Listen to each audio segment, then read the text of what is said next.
Hello दोस्तों, कैसे हैं? आशा करते हैं आप सब ठीक ही होंगे। तो आज का कहानी है कर्मों का फल। सुनिए एक ज्ञानवर्धक कहानी। ये कहानी बहुत लाभदायक होने वाले हैं दोस्तों, तो ये कहानी अंत तक सुने। एक बार एक दुकानदार था। उसका मांस बेचने का कारोबार था। वह लोगों को ताज़ा कटा मांस बेचा करता था। इस तरह वह अपना और अपने परिवार का पालन पोषण करता था। एक दिन उस मांस के व्यापारी की दुकान के आगे से एक संत गुजर रहे थे। उन्होंने उस व्यापारी की दुकान की तरफ देखा तो वह तुरंत वहां गए। उन्होंने व्यापारी से कहा, तुम ये क्या कर रहे हो? तुम पातकी हो, ठाकुर से मांस तुलवा रहे हो? उस संत की बात उस दुकानदार की समझ में नहीं आई और वह बोला, मांस तो मैं तोल रहा हूँ, फिर ठाकुर कहाँ से दिखा दे गए? तुम्हें दुकानदार की इस बात पर संत ने कहा, देखो, तुमने मांस तोलने के बाट की जगह शालिग्राम जी को रख रखा है। तुम शालिग्राम जी से मांस तोल रहे हो। यह बात सुनकर दुकानदार हैरान रह गया कि यह तो मैं पत्थर समझकर उठा लाया था। मुझे पत्थर ही लग रहा था। यह शालिग्राम है।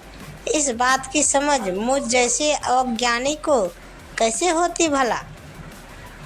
उस दुकानदार की आंखों से आंसू बहने लगे और संत के पैर में गिरकर अपना पश्चाताप करने लगा। संत ने कहा, यह शालिग्राम को गंगा जल से धोकर मंदिर में पधार आओ और प्रभु से माफ़ी लेना। संत के जाने के बाद उस दुकानदार ने स्नान करके शालिग्राम जी को गंगा में स्नान करवाकर मंदिर के प्रांगण में रख दिया। खुद भगवान से प्रार्थना करके माफ़ी मांगने लगे, हे प्रभु, मैंने अज्ञानतावश आपसे मांस तुलवा लिया, इसलिए आप मुझे जो सज़ा देंगे मुझे मंजूर होगी।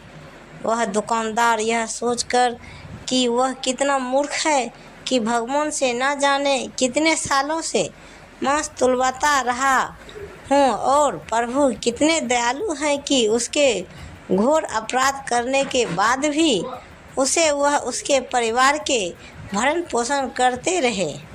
अपनी गलानिवश उसने यह निर्णय लिया कि ताउमर वह अब प्रभु भक्ति करके अपने आप से मुक्ति पा लेगा। वह दुकानदार अपनी दुकान अपने बेटों को संभाला कर खुद तीर्थों में निकल पड़ा। वह एक बैरागी की भांति देश दूरी भटकता रहता। एक दिन वह भटकते भटकते एक गांव में पहुंचा। वहां रात्रि विश्राम के लिए शरण मांग कर रुक गया। वह एक घर में उस घर के मालिक की शरण में रुककर रात्रि काट रहा था। वह रात्रि भोजन मकान मालिक से पाकर रात को सोने के लिए उस मकान के आंगन में सो रहा था। तभी अर्धरात्रि के समय एक महिला उसके समीप आई और उसकी चारपाई पर ही उसके बगल में सो गई। तभी उसकी आंख खुल गई और अपनी चारपाई पर महिला को देख वह तुरंत उठ खड़ा हुआ, मगर जैसे ही वह घबराकर चारपाई से नीचे उतरा, उस महिला ने उसे फिर चारपाई पर खींच लिया। वह महिला बदहवस उसके करीब आती जा रही थी। वह महिला वासना की अग्नि में दधक रही थी। यह सब देखकर उसने महिला से कहा, आप यह क्या कर रहे हो? मैं एक त्यागी संत हूँ और तुम इस समय वासना से भरी हो। तुम मुझसे दूर हो जाओ, नहीं तो मैं अभी इसी समय इस घर को त्याग दूंगा। महिला ने संत के रूखे शब्दों को सुना, मानो उसे वह तीर की भांति भेद रहे हो। वह लपकती हुई संत को अपने बाहुपाश में समेटकर अपनी मनमानी करने को आतुर हो रही थी। संत ने पूछा, तुम हो कौन और मुझसे इस तरह व्यवहार क्यों कर रही हो?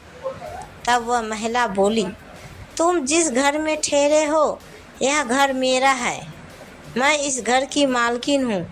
वह व्यक्ति जिसने तुम्हें रात्रि विश्राम के लिए शरण दी है वह मेरा पति है। तब तो संत बोले, ठीक है, तुम्हारे पति घर में सो रहे हैं, तुम्हें उनके पास जाना चाहिए। तब वह महिला बोली, तुम जब मेरे घर पर शरण के लिए आए थे तब मैंने तुम्हें देखा था। तुम्हारे रूप यौवन की मैं दीवानी हुई जा रही थी। तुम्हें पाने की लालसा में मैंने यह बीते कुछ पल बहुत मुश्किल से गुजारे।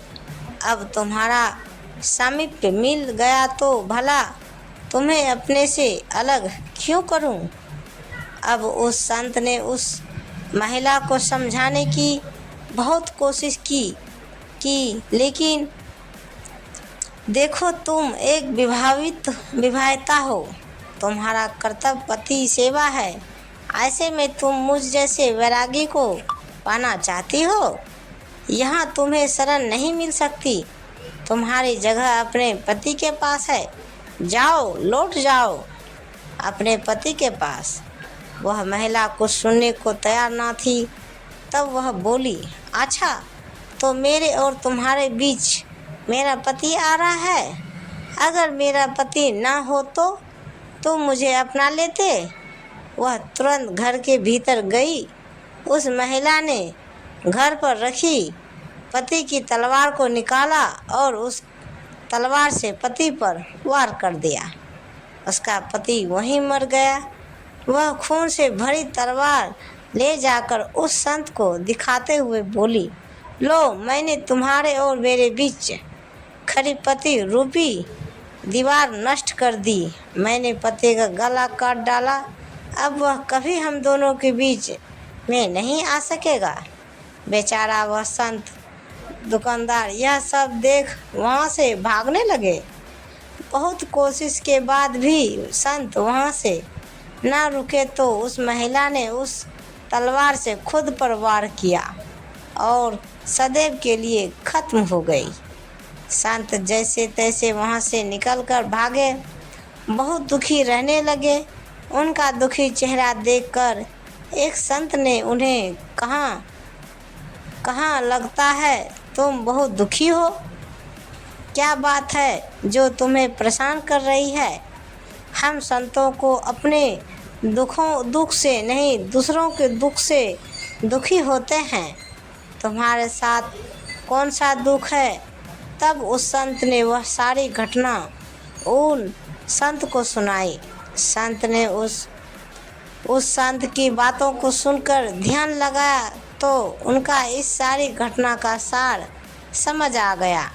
वह संत उस संत दुकानदार से बोले, यह सब तो होना ही था, इसमें तुम्हारा कोई दोष नहीं। अब तुम संत मन भक्ति करो। तब वह संत दुकानदार बोले कि यह सब होना ही था, इसका क्या मतलब?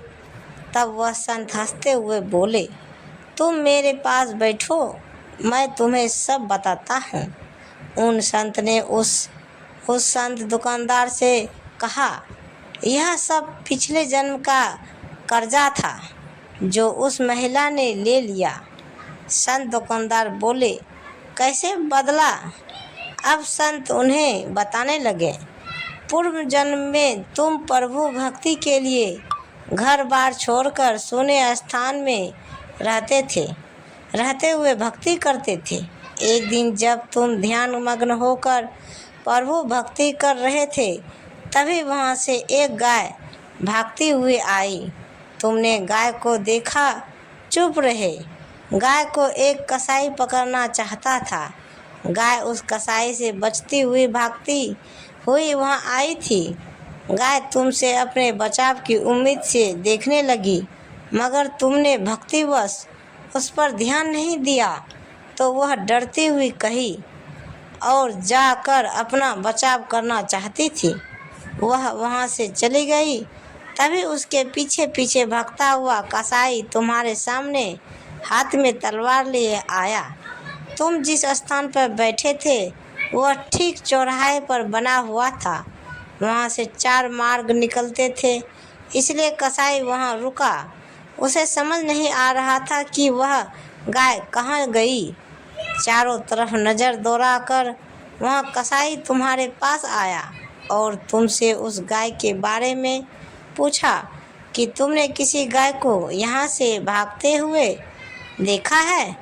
तुमने उस कसाई की तरफ देखे बिना बंद आँखों से ही उस रास्ते की तरफ हाथ कर दिया जहाँ वह गाय भाग कर गई थी। वह कसाई तुम्हारे इशारे को देख उसी रास्ते पर चला गया जहाँ वह गाय भागती हुई गई थी और उस गाय को कसाई ने अपनी तलवार से मार दिया था। अब वह संत दुकानदार हैरान होकर उन संत से बोले, उस गाय व कसाई से मेरी इस घटना क्या क्या वास्ता। संत हंसते हुए बोले, हाँ, उस घटना से ही तुम्हारी इस घटना का संबंध है। क्या तुम जानते हो वह मकान मालिक व उसकी पत्नी पूर्व जन्म में कौन थे? अब वह संत दुकानदार विस्मित होकर देखने लगे। संत ने उन्हें आगे बताना शुरू किया। वह जो मकान मालिक था जिसने तुम्हें रात्रि विश्राम के लिए शरण दी थी, यह पूर्व जन्म में एक कसाई था। यह कसाई था जिसको तुमने गाय का मार्ग बताया था। तो इसी तरह उस मकान मालिक की पत्नी वही गाय थी जिसका उस कसाई ने कत्ल किया था। वह गाय जब शिकारी द्वारा काटी जा रही थी तभी वह मन ही मन तुम दोनों से बैर भाव रख गई थी। बस बदले की आग में दूसरे जन्म में बदला ले लिया। उसने उस कसाई को जो उसका इस जन्म में पति था उसी तरह तलवार से मार दिया जैसे उस कसाई ने गाय के तलवार से काटा था। तुमने कसाई को उसका गाय मार्ग बताया, इसलिए वह तुमसे इस तरह व्यवहार कर रही थी। यह सब जन्मों के खेले किसकी समझ में आते हैं। इंसान अपने बुने जाल में ही उलझा रहता है और दुखी हूँ मैं दुखी हूँ, दुख का रोना रोते रहते हैं। दुख सुख हमारे अपने पूर्व के जन्मों में बोए गए बीज है जो इस जन्म में आकर काटते हैं।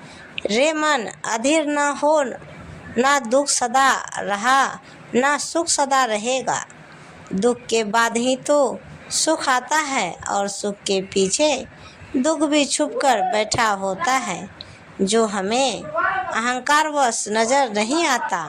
ना दुख में मुरझाना बाबरे, ना सुख में मतवाला बनना, सब नियति के हाथ में है। सुख दुख मौसम है, आते जाते रहते हैं। मन के मारे हार है, मन के मारे जीत। इसलिए अपने को सदैव इस तरह रखो कि सुख दुख की इस श्रृंखला का आप पर प्रभाव ना पड़े। तो कहानी यहीं समाप्त होती है। तो दोस्तों, ये ज्ञानवर्धक कहानी आपको कैसी लगी नीचे कमेंट बॉक्स में हमें ज़रूर बताइएगा। कहानी को पूरा सुनने के लिए शुक्रिया। प्रेम से बोलिए जय माता दी, हर हर महादेव। तो दोस्तों, ऐसी ही वीडियो देखने के लिए हमारे चैनल को सब्सक्राइब करें और वीडियो को एक लाइक ज़रूर करें। धन्यवाद। तो दोस्तों, मिलते हैं अगले वीडियो के साथ। तब तक बाय बाय दोस्तों, जय हिंद।